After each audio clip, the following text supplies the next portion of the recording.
Alle voedingsmiddelen in Nederland, daar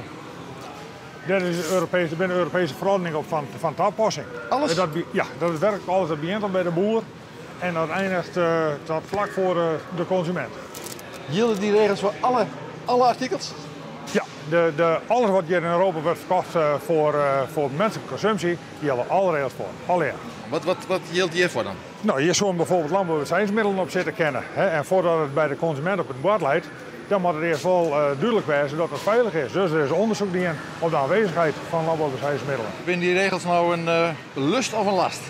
Nou, ik denk dat ze best wel een lust wezen kennen voor Pois. Want Pois weet ik dat deze regel jou voor iedereen in Europa geldt. Ja, het is echt lastig. Nou, dat mag net hoe je het mom in willen. Het is een professioneel bedrijf, Pois. En ik denk dat ze er ook goed mee hebben.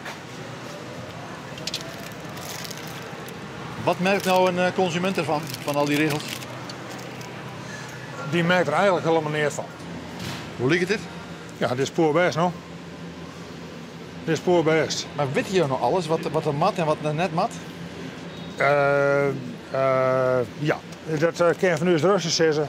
Wij krijgen een soort bijscholing en we weten het in de regel wel wat erop zit. Alles wat je nou in deze magazine jongen hebt, is onderhevig aan Europese wet en regelgeving.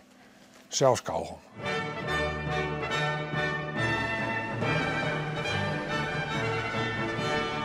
Er zijn de wereldregels. Likas?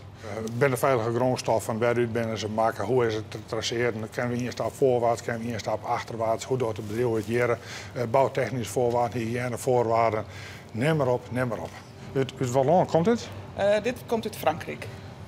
En dit wordt Joert al jaren verbruikt, hè? In de run die je nou aan het meidje bent. Ja. Hè?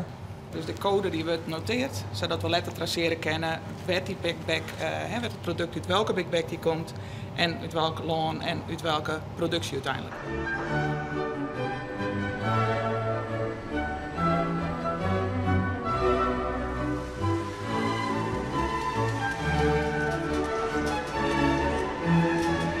Dan ga je maar wat dingen aan dat nieuwe Europese etiketeringsverordening die eraan zit te komen? Ja, zeker, want dat moet voor het eind van die kleren nou. Dus, Ja. Is er nou al les? Al een lust, al die regels jou en dit Europa had voor jou? Nou, op het moment dat de verhoringen aankondigen worden, dan komt er voor u een prottenwerk bij. Hè? Want alle verpakkingen moeten weer aangepast worden, dus dan is het lastig. Maar goed, aan de andere kant, de Europese regelgeving is er ook voor om het voedsel veilig op de markt te krijgen. En ja, dan moeten wij daar natuurlijk in volgen.